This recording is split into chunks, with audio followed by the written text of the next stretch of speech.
अस्सलाम वालेकुम वरहमतुल्लाहि वबरकातुहू। जी, क्या हाल चाल है आपके?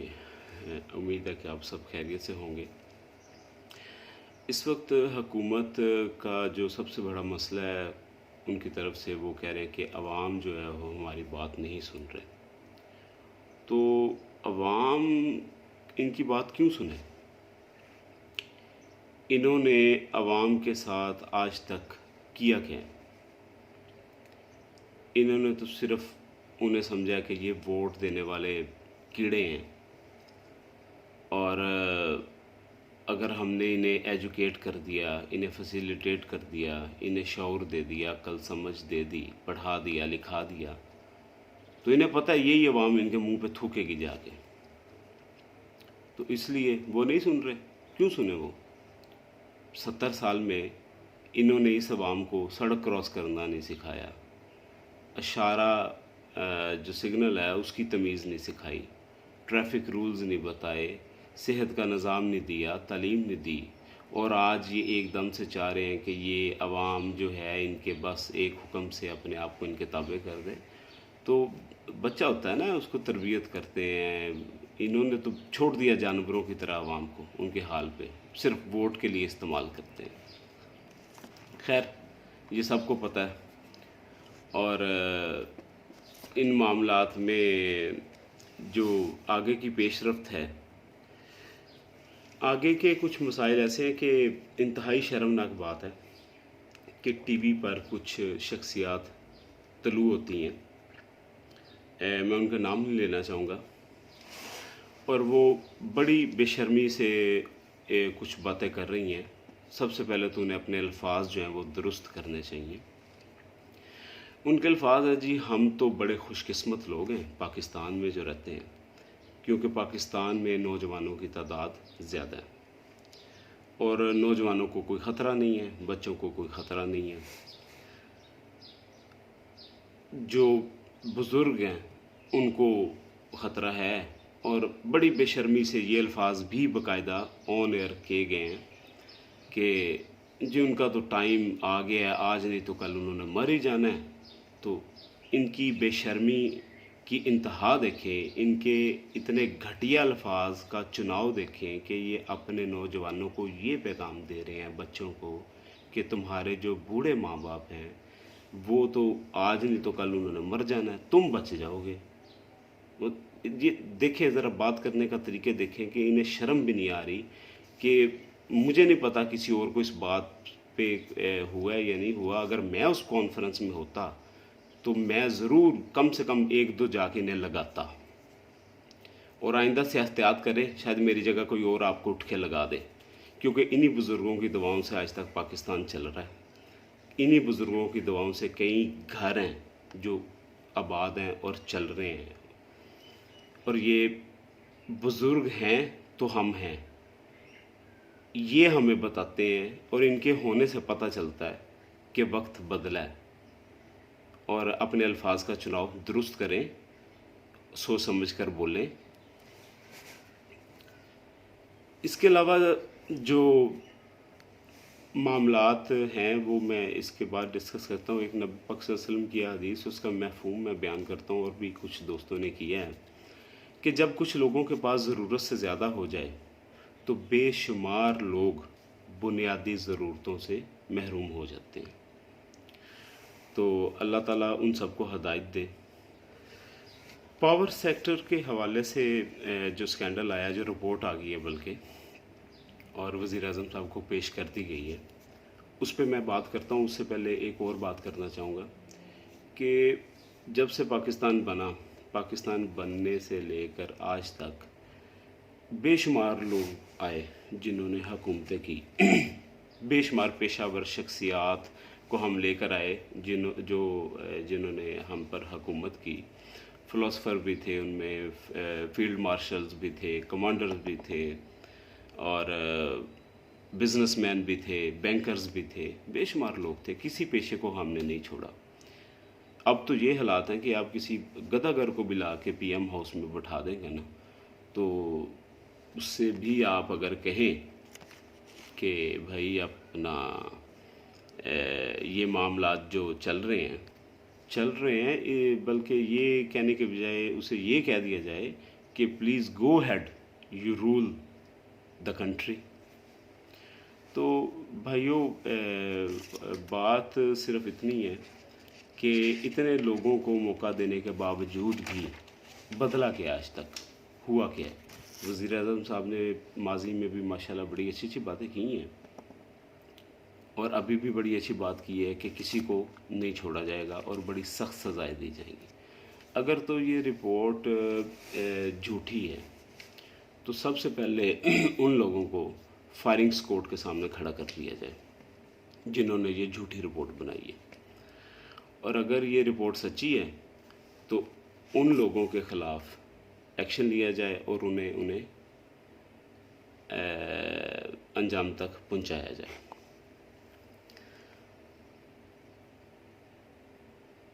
नवाज़ शरीफ बैठ गया जाके, उसका एक आधा जो मेंबर इधर रह गया, ठीक है, वो भी कह रहा है भेज दो, और उसने भी चले जाना है, लूट मार करके चले गए हैं, किसी से कुछ निकलवा नहीं पाए, कुछ भी नहीं किया। इन मामलात को देखते हुए अगर अभी भी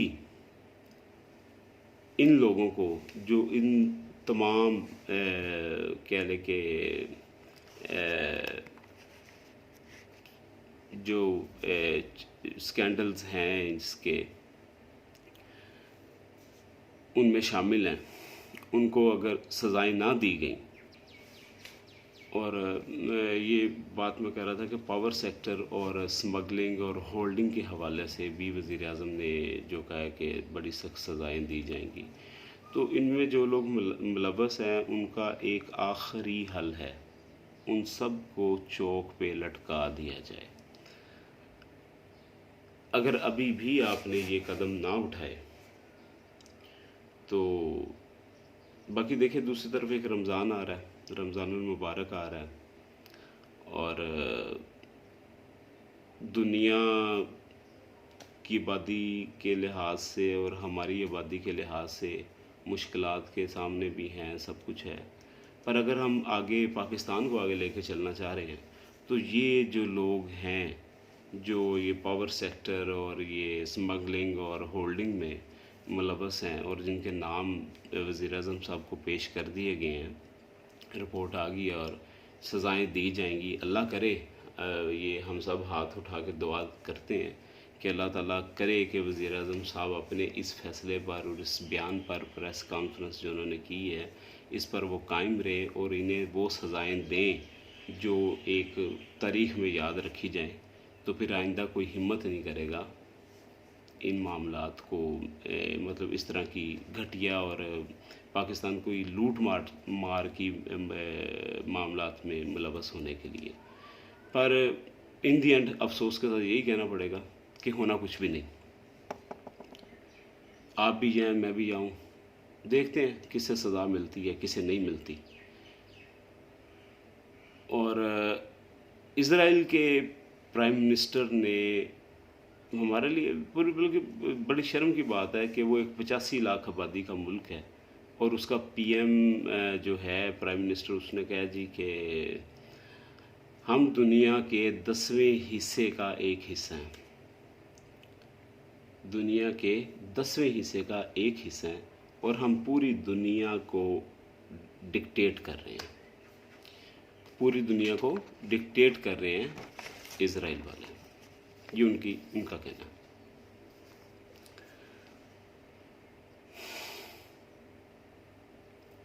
सज़ाएं दिए बगैर मामला हल नहीं होने वाले और उम्मीद है कि सज़ाएं दी जाएंगी, पर ज़्यादा उम्मीद यही है कि कुछ भी नहीं होगा। और इंतहाई अफसोस के साथ कहना पड़ रहा है कि अगर खुदा न खास्ता सूरत हाल हाथ से निकल गई तो हालात जो है वो बहुत बदतर हो जाएंगे।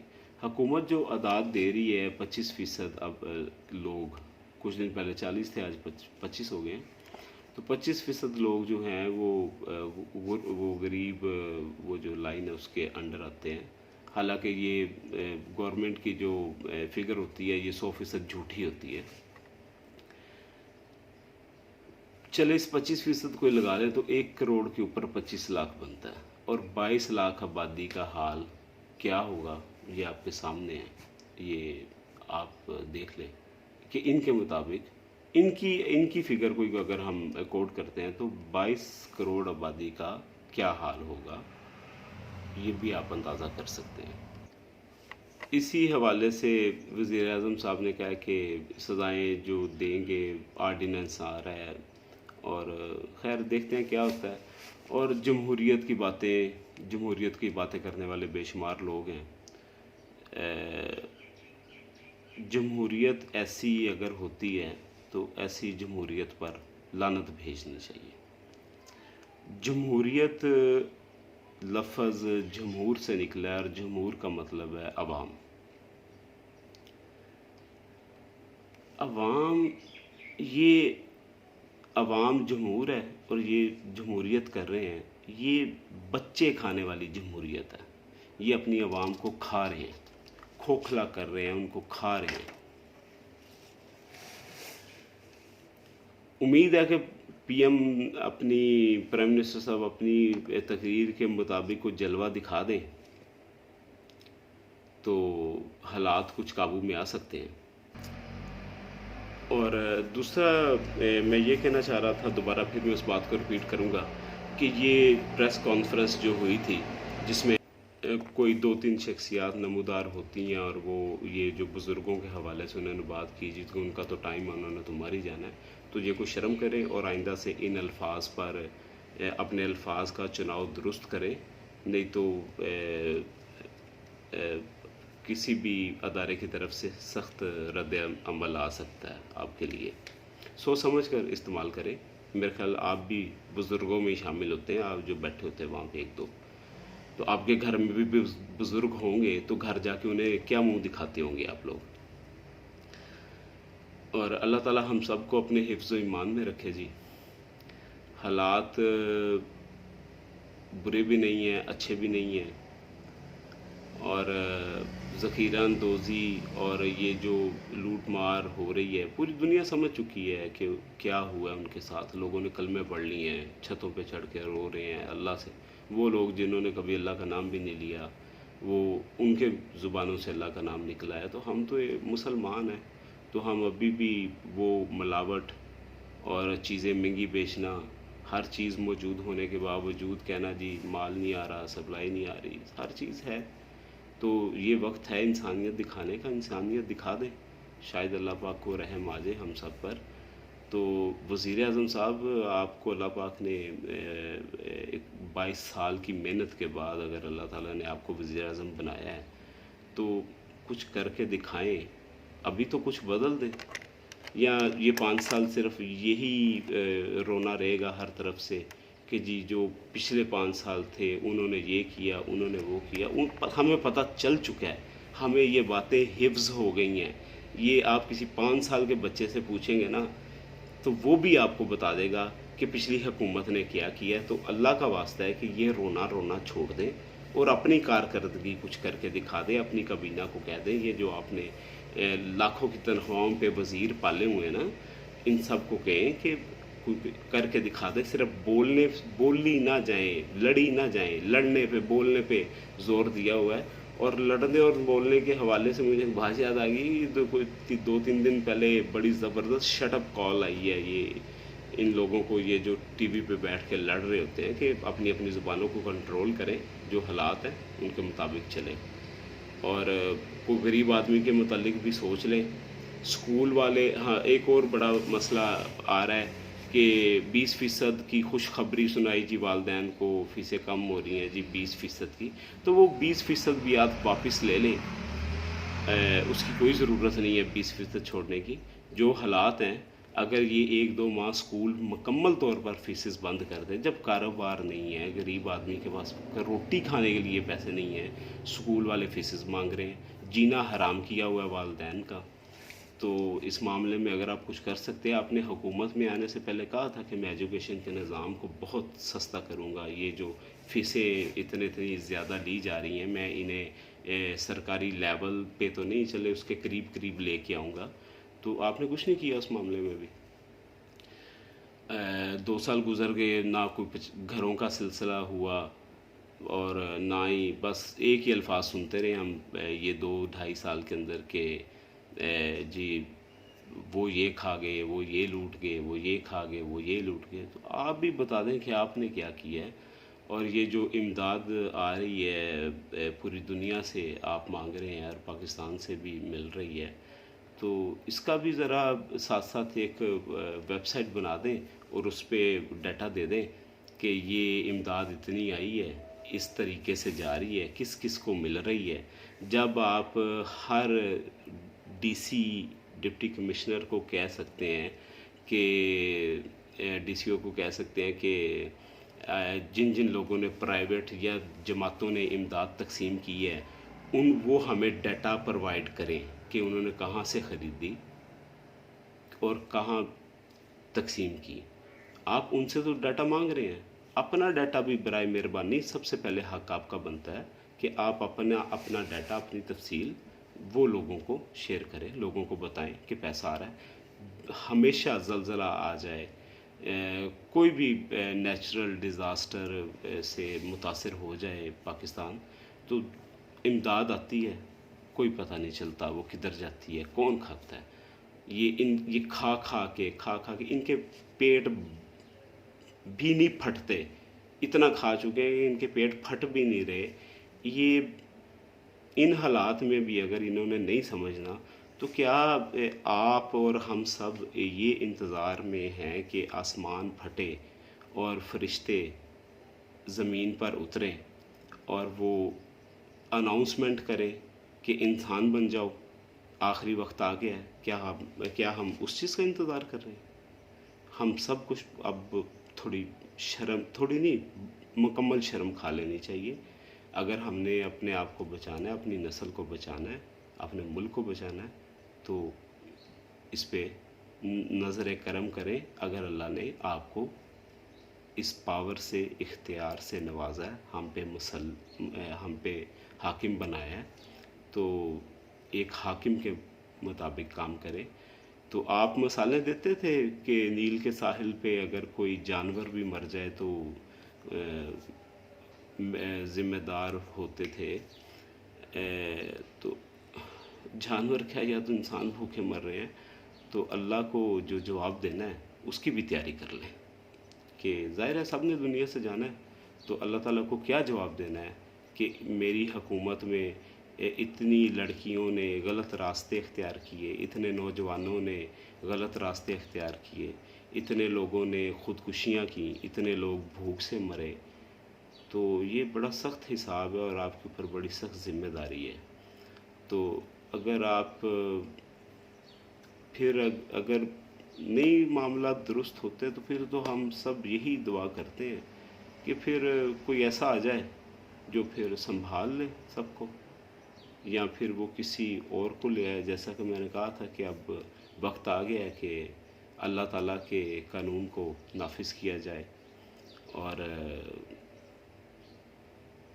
मुकम्मल इस्लामी कानून इस मुल्क में नाफिज किया। इस्लामी जमहूरिया पाकिस्तान कहते हैं ना, इस्लाम तो है नहीं यहाँ पे, जमहूरियत वो भी नहीं है, तो खाली पाकिस्तान ही कहना ठीक है। इस्लामी जमहूरिया पाकिस्तान ना कहा करे, कोई भी ना कहे। जब ये मुकम्मल इस्लाम के मुताबिक यहाँ पे कानून नाफिज हो जाएंगे ना, तो फिर इसे इस्लामी जमहूरिया पाकिस्तान कहना मुनासिब होगा। उससे पहले खाली पाकिस्तान ही कहना बेहतर है।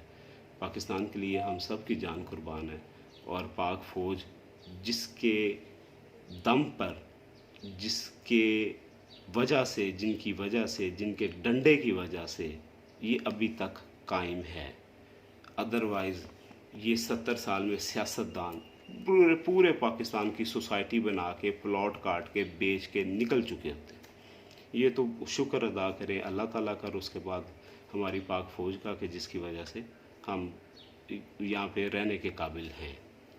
और सब बहन भाइयों को अस्सलाम वालेकुम। अपना और अपने गिरदोनवा का ख्याल रखिएगा, अपने रिश्तेदारों का, अपने हमसायों का, सबका ख्याल रखिएगा। और इन हालात में एक दूसरे की मदद करें, दिलो जान से मदद करें। जो अल्लाह ने आपको दिया है, जो साबिक़ हैसियत लोग हैं जो अल्लाह की राह पे दे सकते हैं, वो अल्लाह की राह पे दें। अल्लाह के दिए में घाटा नहीं होता। ये एक ऐसी तजारत है कि इसमें फ़ायदा ही फ़ायदा है। तो जिसके पास जितना है, ज़रूरी नहीं कि सिर्फ़ अमीर आदमी ही दे, एक नॉर्मल आदमी अगर उसके पास कुछ है, ज़रूरत से ज़्यादा है, तो वो दे। एक औरत के पास कुछ लोग राशन लेके आए, बड़ी अच्छी मिसाल है कि उसने मना कर दिया। उसने कहा बेटा मेरे पास 15 दिन का राशन है, आगे किसी घर का पता कर लो, शायद किसी को मुझसे ज़्यादा ज़रूरत हो। तो ऐसी मिसालें कायम करें तो जिनको अल्लाह ने नवाजा है उनका हक़ ज़्यादा बनता है कि वो ज़्यादा आगे बढ़ चढ़ कर लोगों की मदद करें। तो इसी के साथ आप सबसे इजाज़त चाहूँगा। अल्लाह ताला हम सबको अपने हिफ्ज़-ओ-ईमान में रखे। अस्सलाम वालेकुम व रहमतुल्लाह।